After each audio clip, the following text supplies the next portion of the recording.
So, when the last lecture was towards the end of the last lecture, I was describing the main features of the Carnot engine, the Carnot cycle. And you would remember that this Carnot cycle,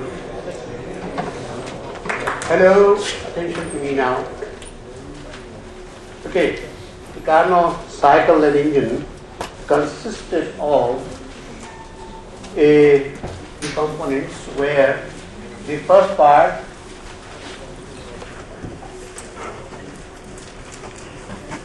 was isothermal expansion,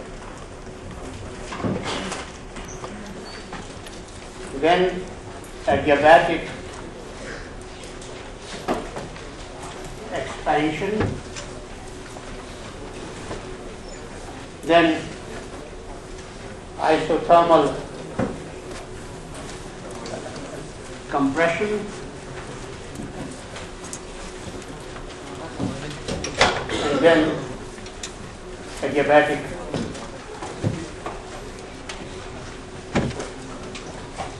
compression.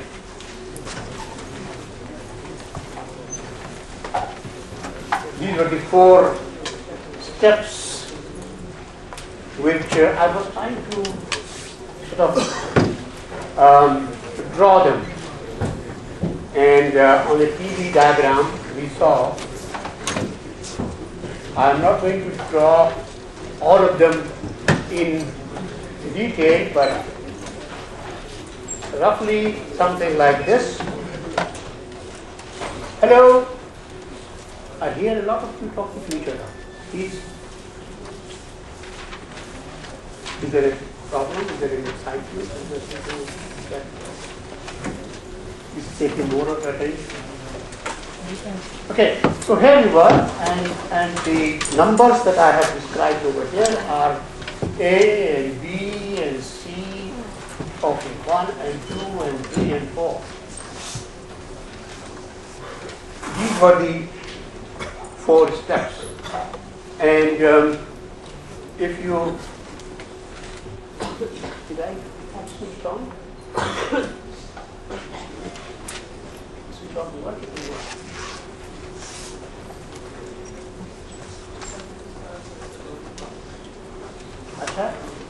Yes, light is green. So, okay, I will, this is explained in a number of books and diagrams, so you will find them easily with in any number of texts. I'm going to show you over here something which is, these are these four steps. The one at the top, A, is the one where isothermal expansion takes place. And this isothermal expansion takes place by taking a heat QH, and then adiabatic expansion where you stop the heat that it has taken in, and still by increasing the pressure you increase volume, and then you get to the compression cycles. In the first compression cycle, isothermal compression cycle, in order to keep the temperature at the same level as that of the lower heat bath that is connected on this side,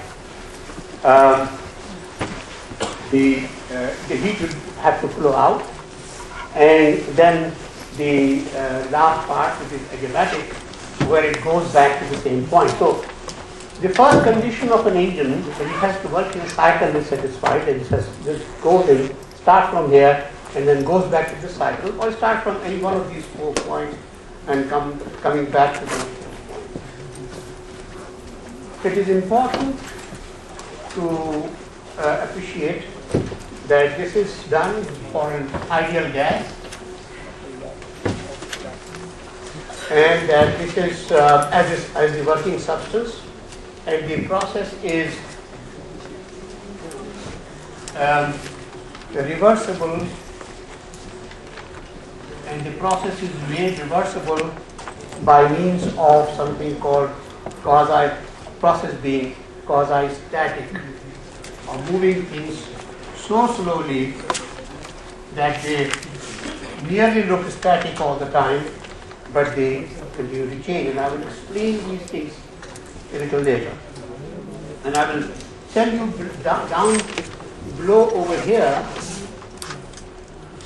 I have this, of course, this picture of the adiabat and the isotherms, but below that is a URL. And this URL is interesting because I also, I didn't copy and paste it over here. I will do that right away, and depending upon the strength of the signal over here, we will see something interesting. We will see something interesting.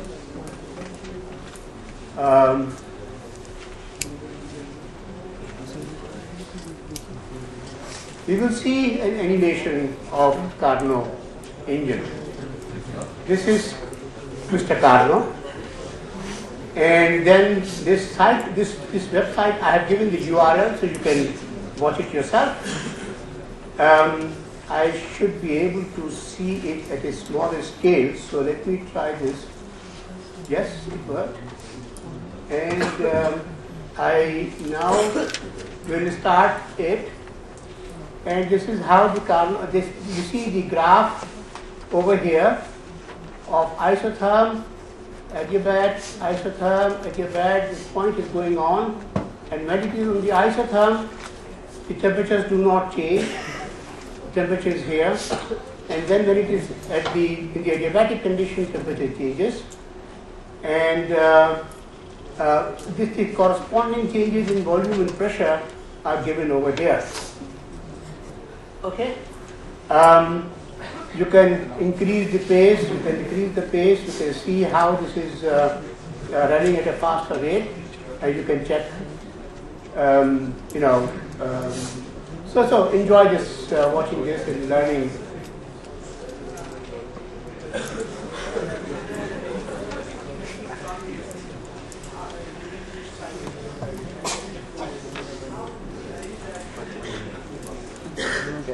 That is not shown over here, but certainly it is telling you that there is some way in which you can allow it to be attached to the two heat baths, at the higher bath and lower bath. Lower bath is exactly extracting the heat out.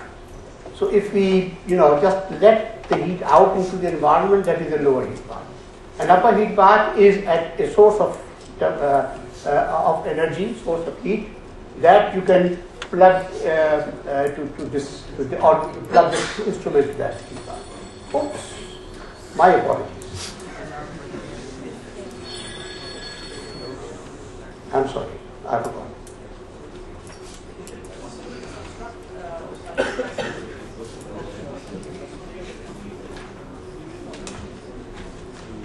The question that he is asking is it possible to make an instrument which can be completely insulated from outside?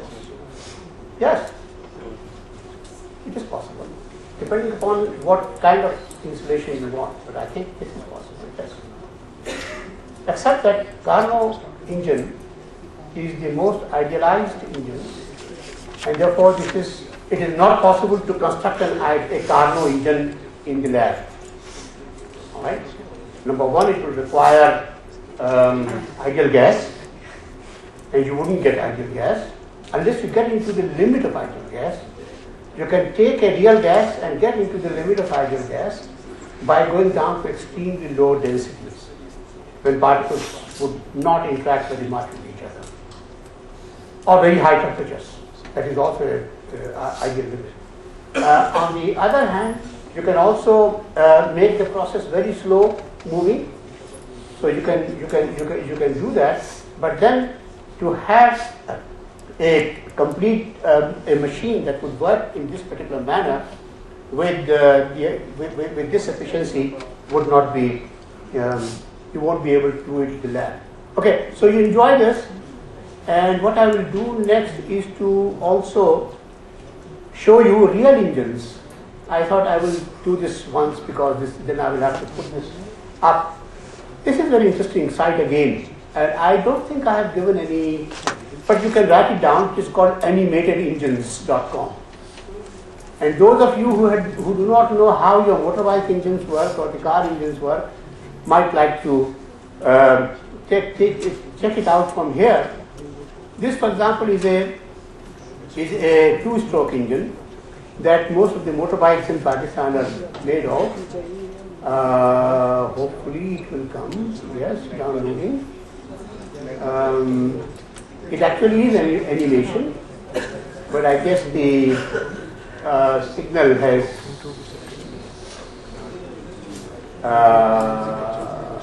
is not quite. Okay, going back to this, let me try again. Let me see. Yes, this time it will work. Yes, here we are. This is an animation. Let me also reduce the size a little so that you can see this. Now, in a real motor engine, I'm reducing the speed also so that we see what is happening. Green circles are the fuel particles that come in, and then this part is pushing them through a small opening over here into the active part of the engine where it burns, and then pushes it, compresses it into a very high density fuel, where then spark, and then this is the burning of the fuel, which expands it, and the power is supplied. This is the power cycle of the whole thing. And in the same cycle, when the fuel goes in, the burnt fuel also goes out. This is why it's called two-stroke. And you can see how these two strokes are playing over here, and you can now see how in the real speed how it goes.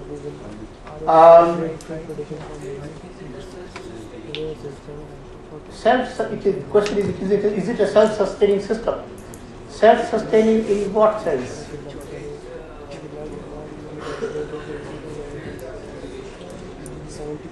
No. Except the fuel. If you are supplying fuel to it, then this will go on. Why shouldn't it? Why shouldn't it go on? As long as you are supplying fuel, of course, there is some mixing of fuel with the oxygen also. So when this fuel comes in over here, it is mixed with oxygen. Okay, so these two conditions this condition is available, and as long as you have electric current that they give this spark, it is spark plug. All right. So then look at the four-stroke engine.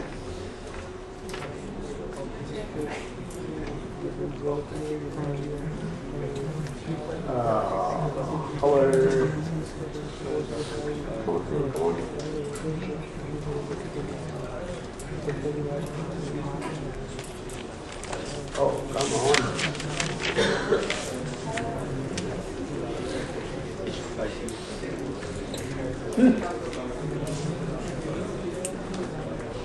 Okay.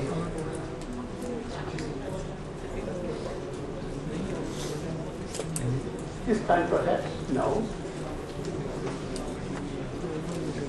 Last 50 minutes.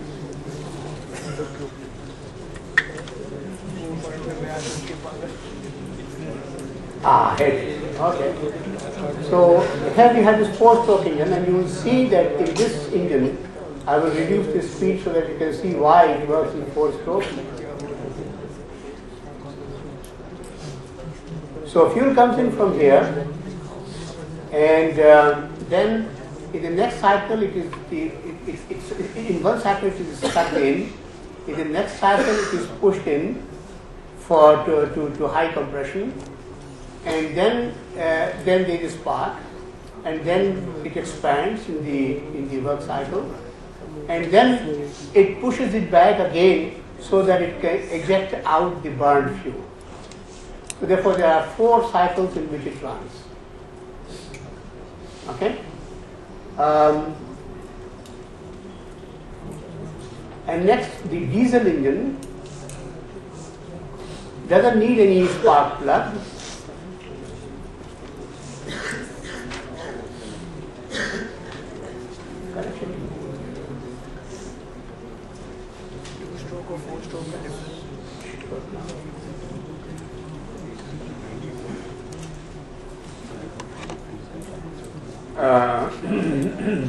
And I don't know how many of you know that Diesel was the name of the person. Rudolf Diesel.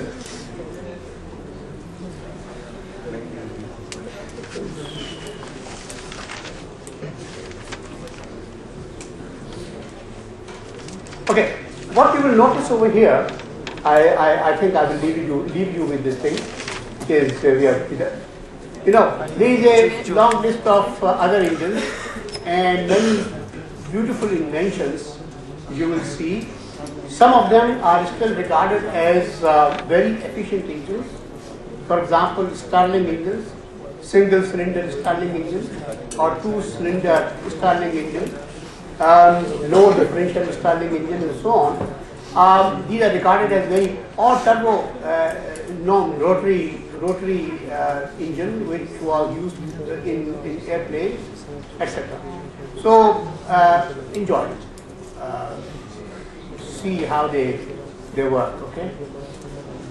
I guess the rest of it can be,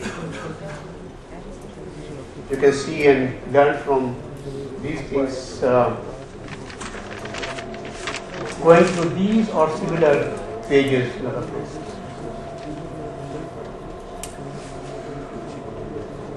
Okay, so we go back down to this. We have seen how this works, and we will look at the efficiency of this engine,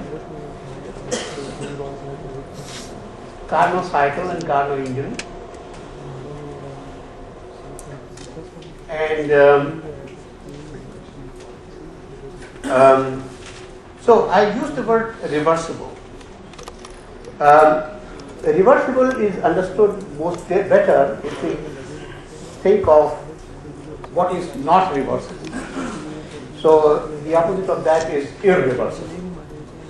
And irreversible process is easier to understand because you know that if something is running and if there is a loss of energy through friction and so on, then you cannot really get back into the original position. A reversible one will be the one where you start from some point and then, if you like, you can reverse the whole process and get back to the original position. But if you have some losses in terms of like friction and so on, or other dissipating mechanisms, then you will not be able to get back, and therefore that will be an irreversible process. On the other hand, quasi-static is a process in which you do not quite jump from one state to another, which is very different from the first one. So, for example, if you were to take a piston, a cylinder, and a piston with gas in it, and it is initially at this particular volume and a temperature and pressure, a certain pressure, atmospheric pressure, for example, and you double the pressure by pushing it in very fast, it will take some time to come into this new state of equilibrium.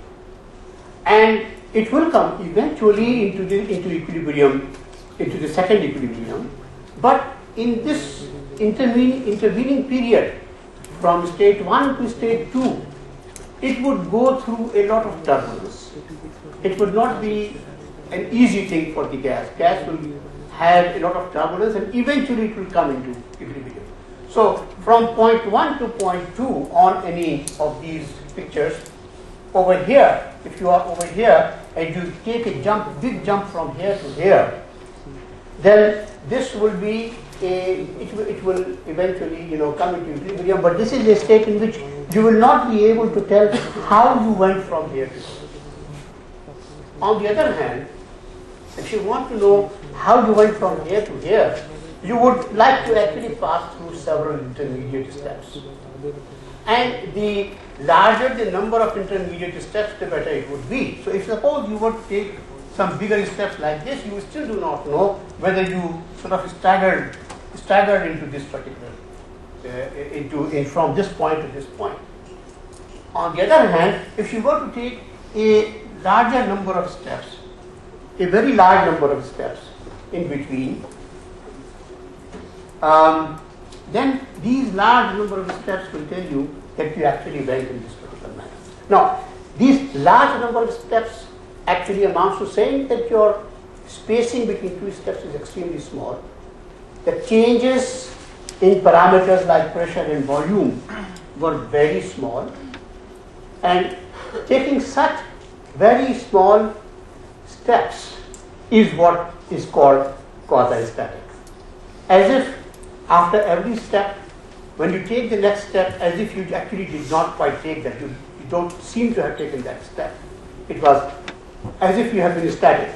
So, but you were not static, you were going from one point to the other.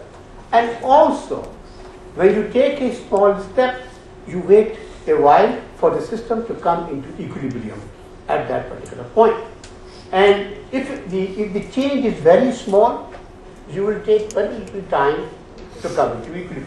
And therefore you pass from this state of equilibrium to this state of equilibrium through a series of states of equilibrium. So there will be a series of states of equilibrium, and you will pass through all of them. This kind of a thing is what defines quasi-static processes. So when I said this idealized cycle is for an ideal gas, it involves ideal gas as the working material and goes through a quasi-static process. It means that each and every point is very well defined, and also it becomes reversible. Reversible in the sense that because steps have been taken very close to each other, so if you want to retrace your steps, you can actually go through each one of them. You will be able to retrace the whole curve, and therefore, in that sense, it is a reversible process. All right. Now, having said that, let me now come to let us then get to seeing the amount of work done in each of these steps of the Carnot cycle. If you step one, this color is purple and nice, it's bright.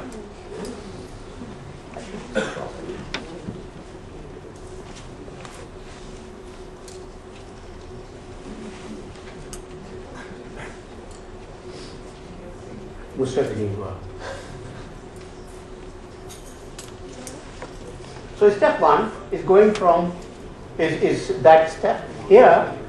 Q1 is the heat supplied, and that was because it was supplied, therefore Q1 was positive. And we call actually this as this Q coming from the hot bath, so we will in future call it QH, heat coming in from the hot higher temperature bath at a higher temperature. Work that was done during this process was done by the system, and it was isothermal expansion, and therefore delta U is equal to 0. Isothermal, therefore ideal gas, isothermal, you know that in for ideal gases, internal energy is all temperature only, so if it is isothermal, delta U is equal to 0. And W1 is negative because it is expansion, final volume is greater than the initial volume, and W happens to be minus PdV, so this is this. In step 2,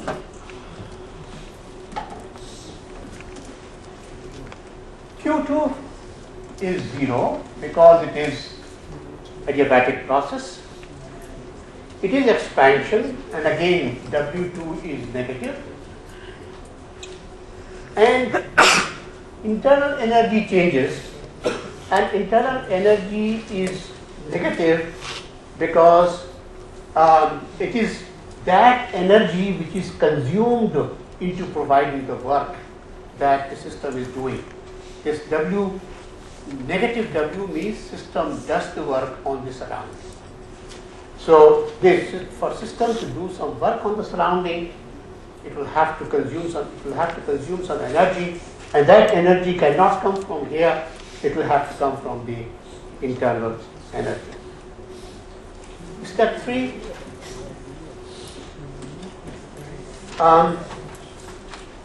Q3 is what we call is being given out to the system, so it is negative, and we will call it Q, and we will put a QL, lower temperature. This is at a higher temperature. From a higher temperature bar, this is a lower temperature bar. So this is only to identify which bar the heat energy is associated with. Now W3, this is compression, so positive, and it is isothermal, so delta U is equal to 0. And step 4, adiabatic again, so Q4 is equal to 0, and W again is something which is W4 is again positive because it is compression, and delta U is positive because this is the work being done on the system. And for that work being done on the system, once the heat energy was supplied by the heat bath, the second time the energy is being supplied by being taken up from the internal energy. Okay?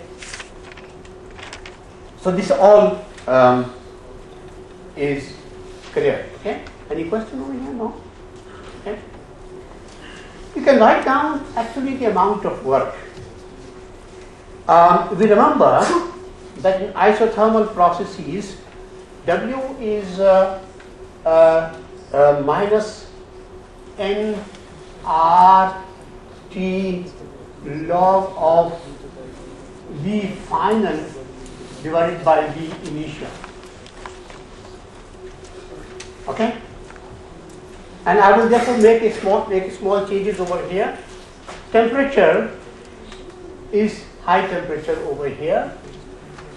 There are two isotherms. One, the upper isotherm is at a higher temperature, and the lower isotherm is at a lower temperature. So W in this case is TH, and the volumes are, I am going to call it now,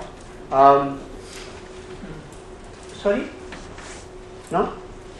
Okay, I will actually go back over here and go back to my terminology from the last lecture, where I call this point A, point B, point C, and point D, so that I can identify volume and pressure accordingly, and therefore Vf in the first isotherm, Vf is Vb and Vi is Va.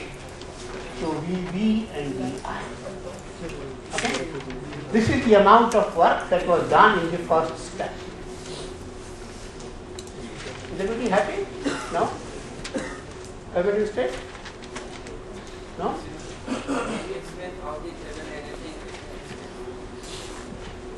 This one, why does internal energy increase? Because this is work done on the system. And if you are doing work on the system and not supplying any outside energy to it, it will take in energy from itself. Okay? Oh, okay, you are right. I erased I and again put back I. VA, correct. Okay? So, W is equal to this. In the second case, W is given by, as I said, in adiabatic process, W is, you would recall, 1 over gamma minus 1 times Pf Vf minus Pi Vi, correct? And I have another way of saying the same thing. Now I'm trying to look for the piece of paper. Yes, I have some piece of paper over here. Let me also remind ourselves that this is, ये हमने पहले पिछले किसी lecture में लिखा हुआ नहीं है, मगर मैं इसको किसी और तरफ में लिख देता हूँ, because that is easier to follow. This is an adiabatic process. In adiabatic process, dq is 0. dq is 0, therefore q is 0. So du and w are equal. W is the same as du, change in internal energy. And change in internal energy, you know that this is an ideal gas, and internal energy is U is nR T. How much is it? It's called 3 by 2 nRT. 3 by 2 nRT. So W actually is equal to dW is 3 by 2 nR dt, which means that this is equal to, W is equal to 3 by 2 nR T final, in this case Tc, minus T initial, which is Tb. Is it? No? Th minus, yes, I can say that. Yes. Th minus T, high and low, Th minus TL. TL minus Th, sorry. TL minus Th, and that is what makes it negative. Okay? So I will replace this statement over here by this statement. That W is equal to minus 3 by 2 nR Th minus TL, and therefore it remains a negative quantity. All right, and I can erase these reminders from the book. Okay. Sorry?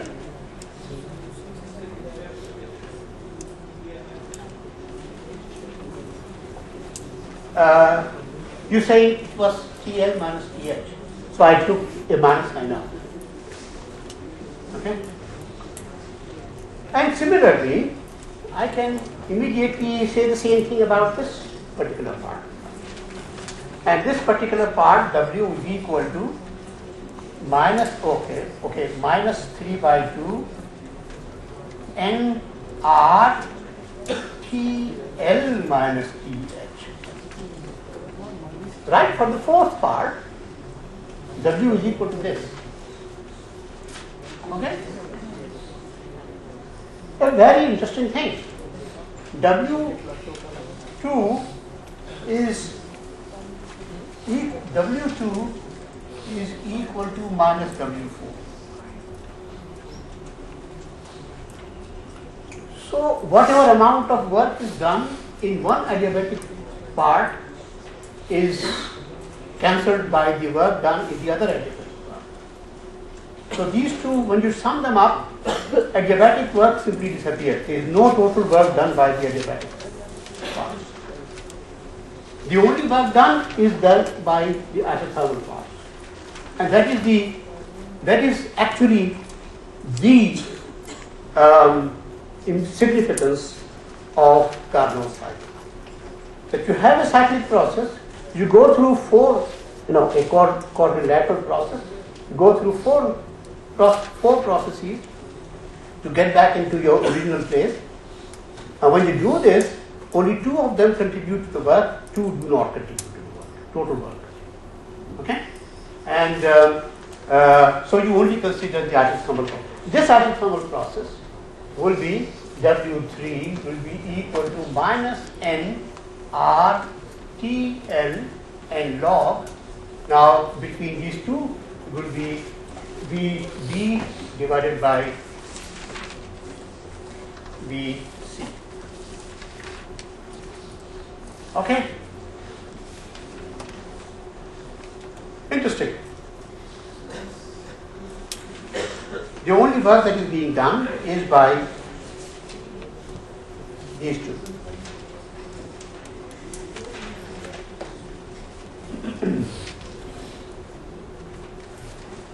Notice another thing, that because the gas is ideal,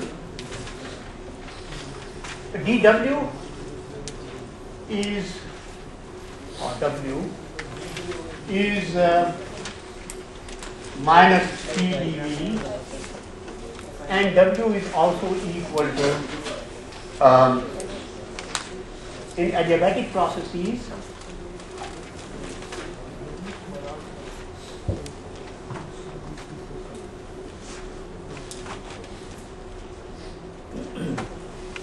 is also equal to du.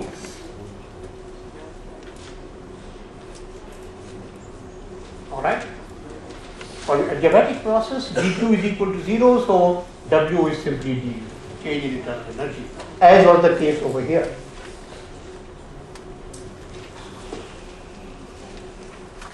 And du happens to be, we wrote this as 3 by 2 nR dt. So in adiabatic processes, we have minus PdV, and okay, let me write it down. Minus PdV is 3 by 2 nR dt, and again this is for ideal gas systems. So I can write P as PV is equal to nRT. Okay, so for P I can replace nRT over V, so minus nR dV, nRT over V dV is equal to 3 by 2 nR dt. So nR disappear, and we therefore have dV over V is equal to, or minus dV over V is equal to 3 by 2. Let me take minus sign at one place so that it is easier to handle these coefficients. Minus 3 by 2 dt over T. Okay? And I can make two equations out of this. Yes? Pressure does not make constant in adiabatic processes. I'm sorry? Pressure does not make constant in adiabatic processes. Then why are you? No, I'm just, since it is an ideal gas, so whatever the process, this gas equation is going to remain where it is. Okay? And I'm not keeping anything constant, I'm changing temperature as well as volume. Oh, that is a very general definition of the work. Work is, I've always written as minus PdV. Okay? I'm sorry?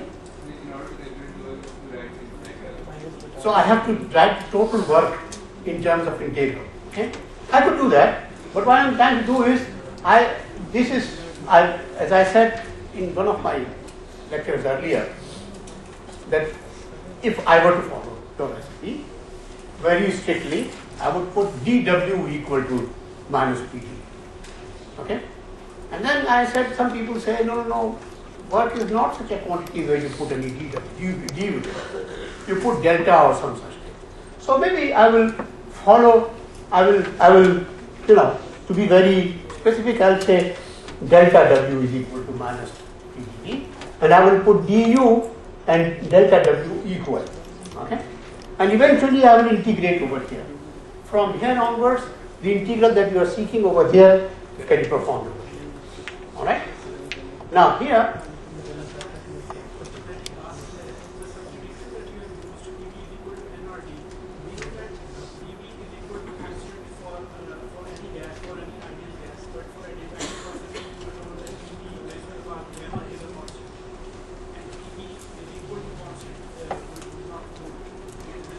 yeah, but therefore we are not taking this constant. So was the question that he asked for the rest of you. For ideal gases, PV is equal to constant is true, but for adiabatic processes, it is PV to the power gamma is equal to constant. So why don't we use PV to the power gamma equal to constant over here? What I am saying is, I am not taking PV equal to constant. T is not constant. T is changing. So I am not putting any undue condition on it. Okay. So this is perfectly valid. What I am doing over here is that I have taken this is equal to this, and I can now apply this relationship to two situations. In one case, I will integrate. These are on adiabats. In the case B to C,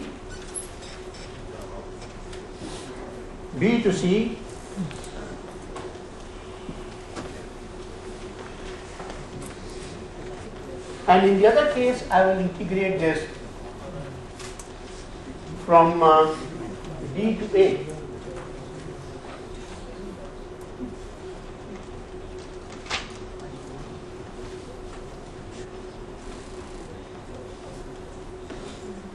All right? And this can be done very quickly. This will be log of V from point B to point C. So this will be log of VB over VC will be the result of this first integration. Okay? VC over VB. Okay? That will be the first integration. And the second integration on this side will be minus 3 by 2 times log of TB over TC. Again the same, TC over TB. Okay? Yeah, but we will do this later. Okay? So, as he is saying, we could write this as log of TB over TC to the power 3 by 2. Okay? He is saying that we should be able to do this. Alright? I hope I have not gone back into writing too small. So, if that is the case, please stop. Ask me to write larger.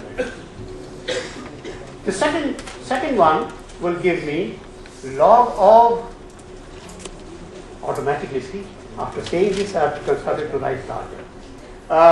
VA over VD is equal to log of TD over TC.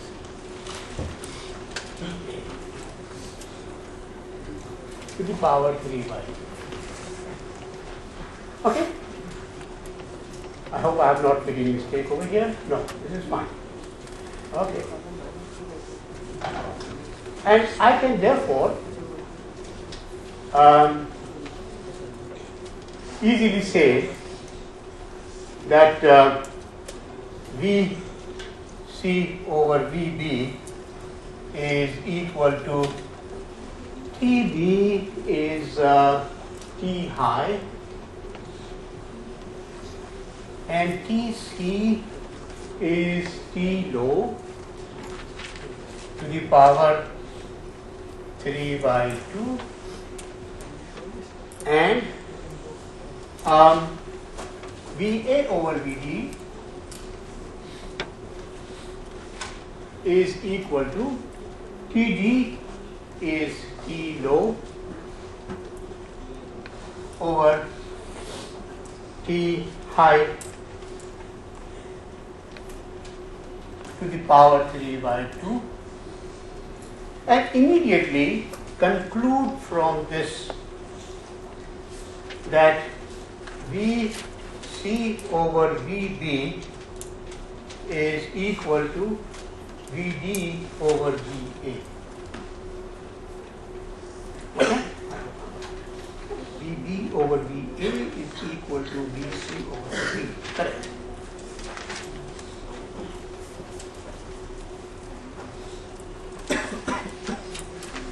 Alright, so there is this relationship that exists in different volumes, and we can therefore relate them over here. Vb over Va from here, Vb over Va, Vb over Va happens to be equal to Vc over Vd. So we can substitute this Vb over Va, keep as it is, and this will be V d over Vc will be replaced by the other thing, and this is log, so a minus sign will come out, and what we will be left with will be a total W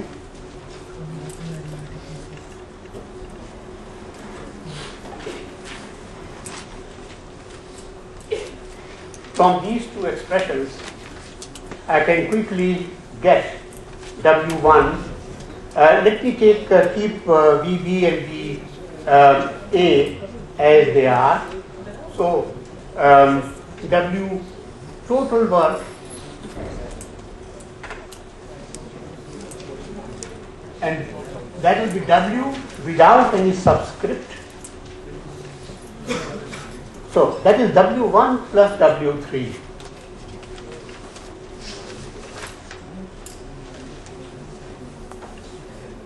W2 and W4 having opposite signs cancelling out in this summation. Okay? Is equal to, or I should actually, fine, people have it. There was in this summation W plus W2 plus W4, and W2 and W4 have cancelled out, and we are left with this, and this is equal to, I'm collecting terms from there, minus NR TH log of VB divided by VA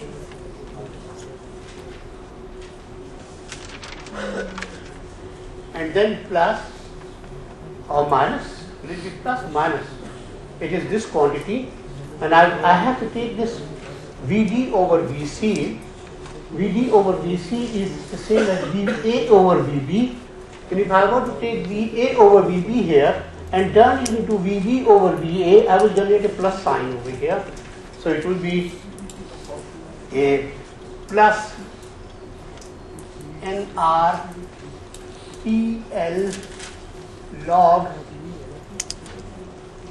I should have, why am I doing too many steps? I could actually just write this and then,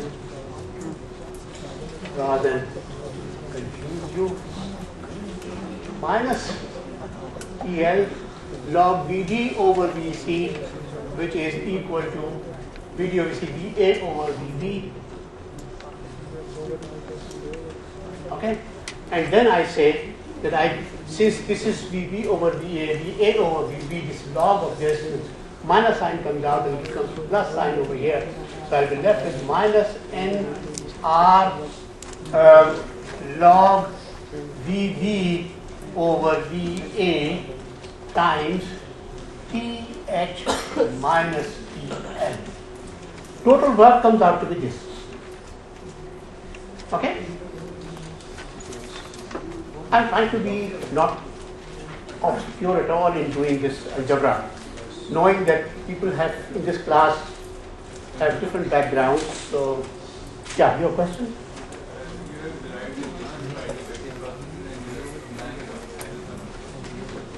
This is the freedom. This is called freedom, right? No,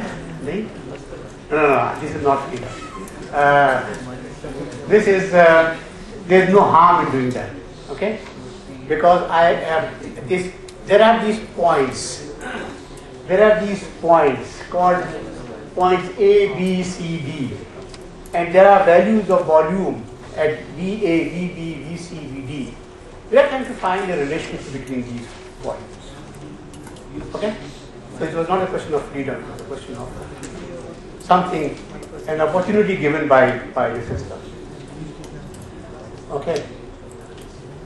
So here we are, total work done for this particular engine is equal to this. Here, VB is larger than VA. So this is a positive quantity. High temperature minus low temperature, this is a positive quantity. So this negative sign tells you that this actually is the work done by the system. By the system. By the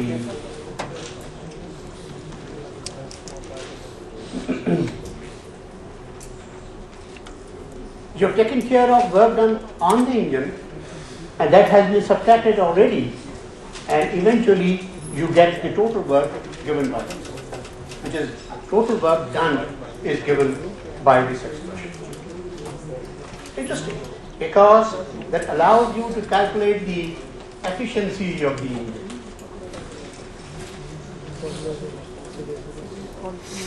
And as we said last time, efficiency is how much work you get from a certain input of heat. You get some input of heat from somewhere, you perform some work. You have calculated the total work, eta, efficiency, total work is this, divided by the heat that actually you took in. It was QH.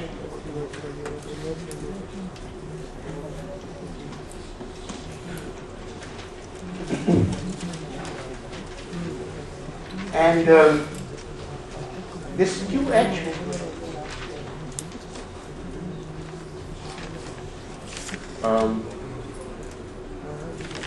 we will need to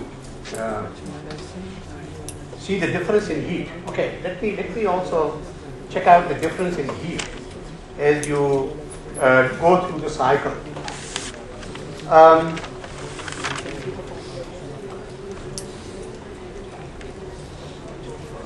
No. It is not the difference of heat that you convert work, because that is going to be equal. Okay? The system has no other dissipative mechanism. Therefore, W, total W, would be equal to heat taken in and minus heat taken out. Right? From conservation of energy. So the denominator will not contain QH minus QL. It will contain only H. How much heat you took in, how much work were you able to perform. Then you threw away something. That doesn't go into efficiency. Okay. All right? Only murmurs, no questions? No, okay. In the case of isothermal processes,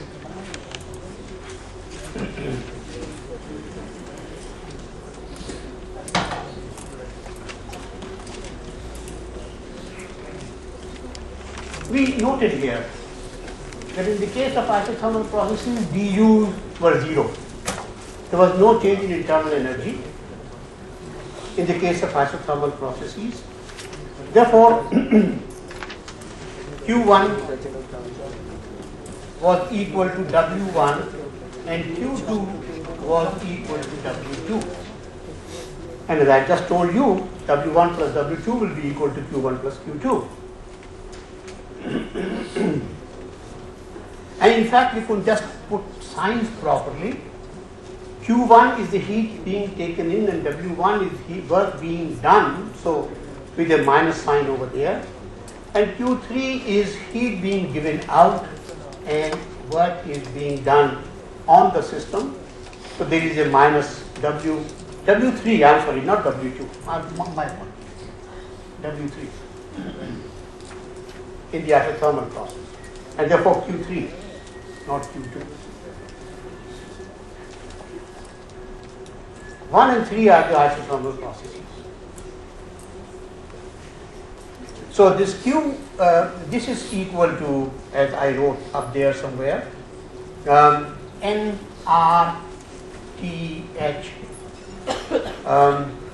In fact, this is exactly equal to that. So given over there, up there, somewhere, and therefore Q1, if I take Q1 and Q3, that will be equal to NR log of VB over VA times TH minus TL. We haven't calculated efficiency yet. Efficiency eta will be equal to W, which is minus NR log VB divided by VA times TH minus TL divided by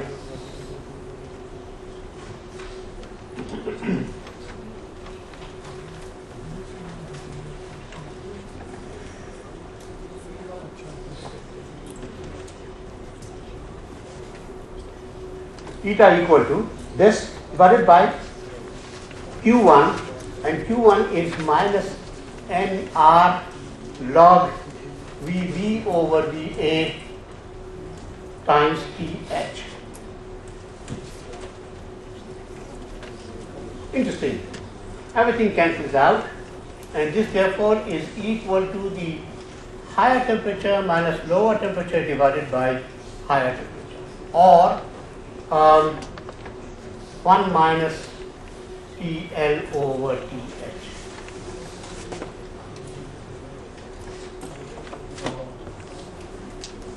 Efficiency is equal to 1 minus TL over TH. Lower temperature divided by upper temperature. The larger the difference between the two temperatures, the more efficient the machine is. Okay? The smaller the TL and the larger the TH, the more efficient the machine is. And if they are both equal, then efficiency is equal to 0. Because the heat has to be taken in from somewhere and thrown away somewhere else. Both of these places are at the same temperature, you just can't do that. Can't take heat away and throw it away again. This one, I just have W1 and W3 given somewhere over here. They are given over here, and with suitable changes that I have already done in this, and I put them in this expression, and I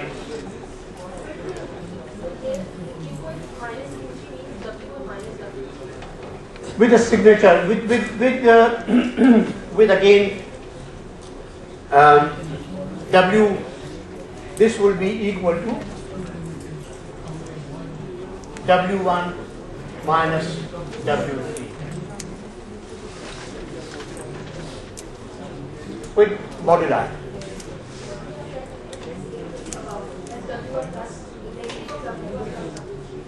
Right.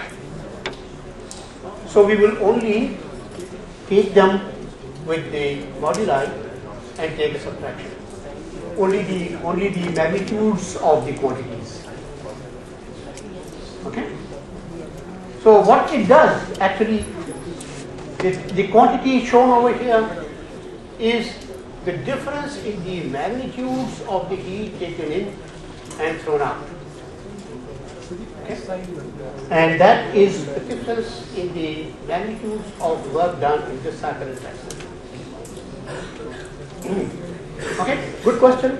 So keep track of this and try and see if you continue with the signatures, what you get. Okay? Now this is interesting over here. Your efficiency. Carnot engine is supposed to be, this is the statement of Mr. Carnot, whose picture you saw today, that his engine is the most efficient. And actually everybody agrees that this is the most efficient. Primarily because there are no dissipative processes involved. There is no dissipation. Secondly, the adiabatic processes that he thought of nicely give rise to no work, total work being equal to 0. So no contribution of work to adiabatic processes. And therefore, whatever work is being done is in taking heat from the hot bath and giving it out to a cold bath. That is what this entire cycle is doing. And it is this way that it is an ideal system. The other adiabats that I have drawn, BC and AD, only help in going back to the original point. Cycle. For an engine, cycle is very important. You have to come back to the original point. And those two are assisted by the adiabats with this particular property that their total work is equal to 0. And therefore, if you were to say that, look, I can make the lower temperature equal to 0 degree Kelvin, absolute 0, and I keep it there, then I have absolutely, the other temperature could be any bit higher, and I have a perfect engine. Efficiency equal to 1. Right? Logically, true. And therefore, the third law of thermodynamics.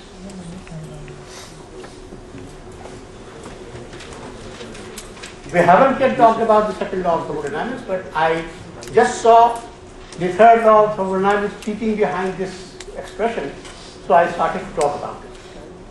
And this is, third law of thermodynamics says that by no finite number of processes can you reach 0 degree Kelvin. Okay? Let me write it down. By no finite number of processes.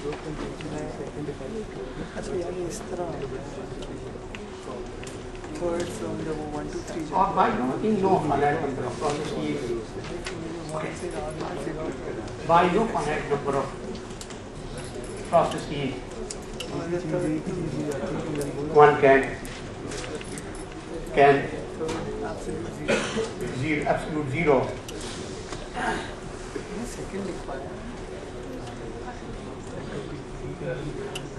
temperature be achieved. Okay, these are my words. You will read about this in fact textbooks, and perhaps they will find them to be more nicely worded, accurately worded. But what I have said is not inaccurate. And as I said, it is right over here, peeping out of this expression. Once we say that the law is that you cannot have an engine with 100% efficiency, as second law of thermodynamics, then third law of thermodynamics simply comes out of it, just like that. That therefore this temperature cannot be 0 degree Kelvin, because you cannot possibly have this go to 0 degree Kelvin. Okay.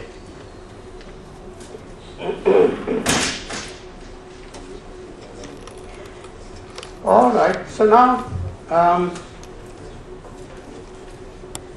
we therefore have help me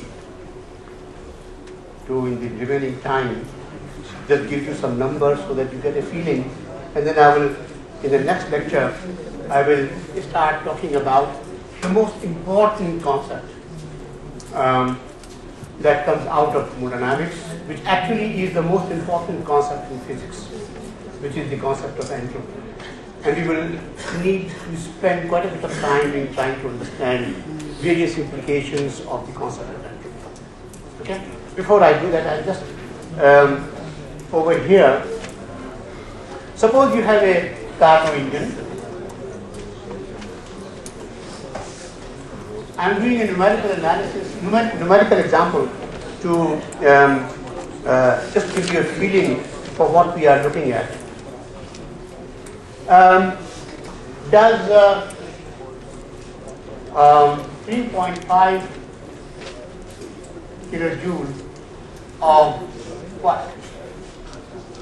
So I say a Carnot engine performs 3.5 kilojoule of work for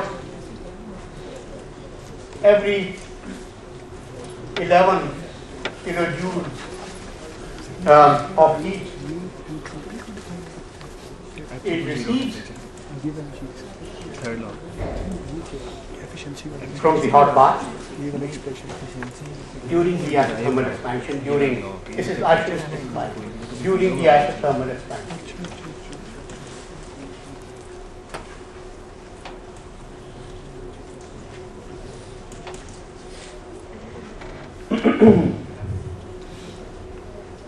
Now the compression stroke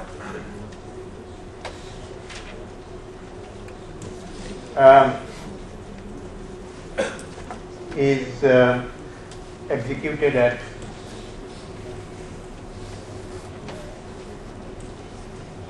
300 Kelvin. Again, somebody will say, why do you put a small circle on top of the cake? Okay, 300 Kelvin. What is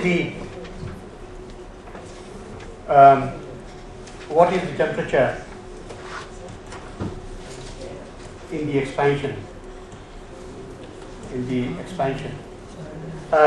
Expansion stroke.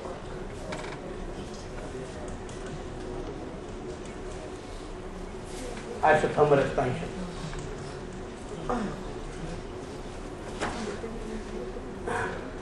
So this is isothermal.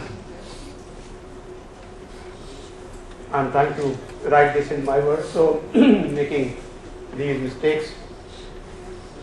Is this question clear? The question is that in this particular isothermal expansion stroke,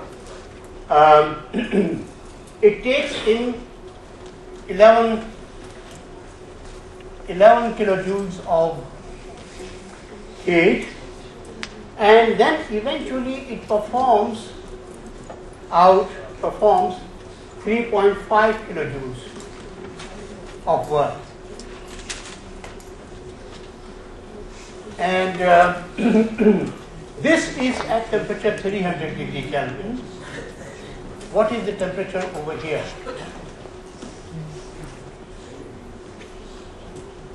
Okay.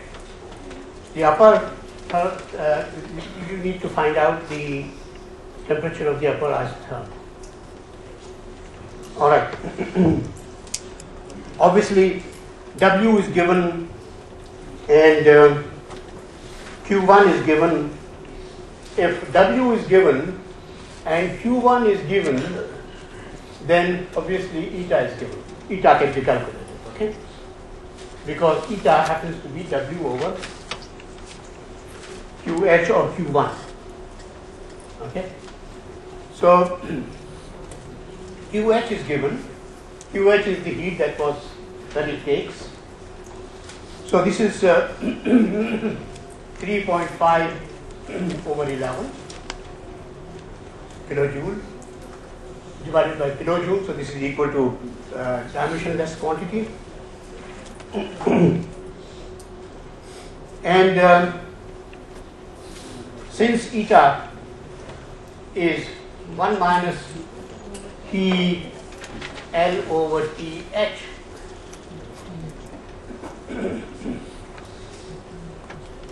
so 1 minus eta times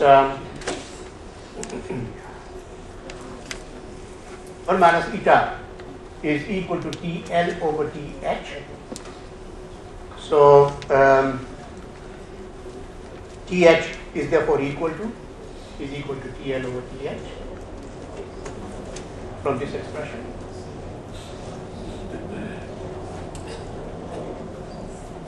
And therefore, TH, you want to find out TH is equal to TL over 1 minus theta.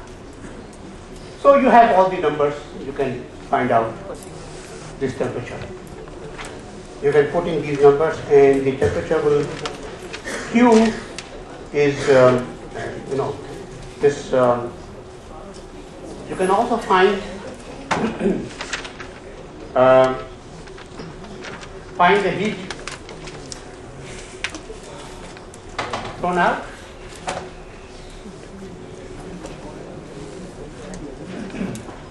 That heat thrown out is Q3, and Q3 is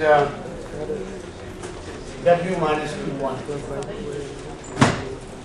Or this is QL, heat thrown out is QL, W minus QL. So you know QH, you know W, you can calculate QL. Any questions? All very clear. Oh,